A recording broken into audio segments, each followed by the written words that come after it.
In the 19th century, life in Tasmania would have been tough. Early European settlers were often cut off from their loved ones back in the homeland. Many lived in an isolated life in the country. One historian believes those difficulties encouraged a practice with ancient origins, never talked about and certainly never written about. Fiona Breen travelled to the Northern Midlands to investigate the little-known practice of ritual magic.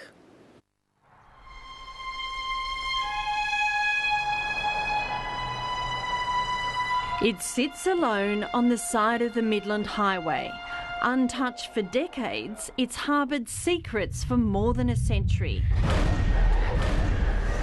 Heritage expert and owner Alan Cooper started the painstaking renovation a few years ago, and its secrets are slowly being revealed. Because we had to remove a large section of the roof because the roof had broken and repair the roof, I found the odd shoe and I thought, this is strange, obviously a possum or a rat's dragged that in there. And then when you find 20 shoes, you think, well, there's not a rat or a possum with a shoe fetish that can drag 20 shoes in. The bizarre became all too common. Mr. Cooper called in his friend and historian Ian Evans to help solve the puzzle.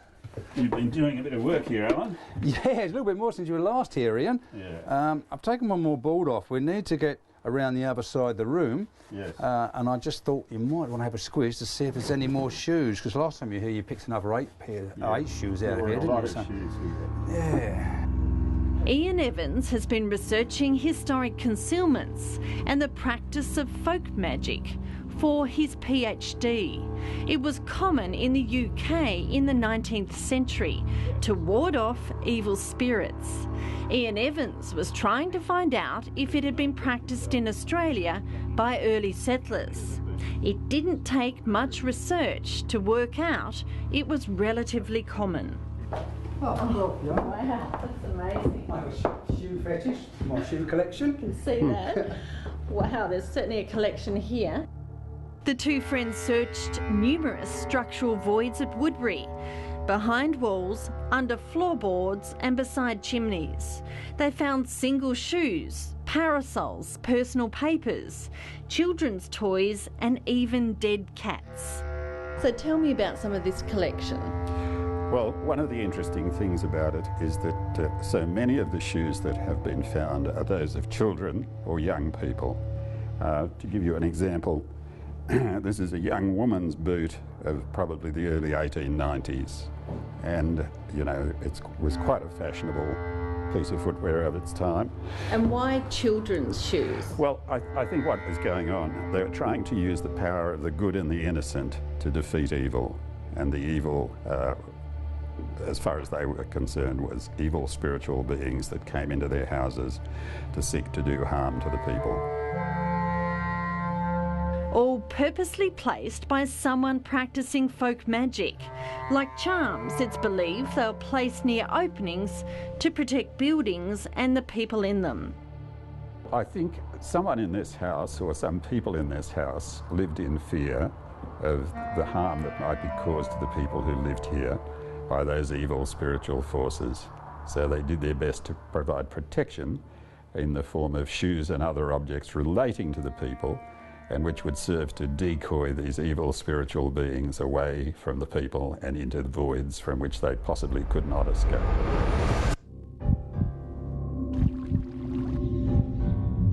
Research suggests the secretive practice was common from first settlement to the 1930s. The unfamiliar landscape, creatures and unsettling phenomena, such as the seasons opposite to those in the homeland, may have been behind some of the practice. I think in Australia, when we're talking about both immigration from England and convict transportation, both of these were factors in creating stress in people's lives, and I think this is a response to stress. They relied on familiar cultural practices which probably comforted them way over here in the Antipodes, a long way from their family and friends.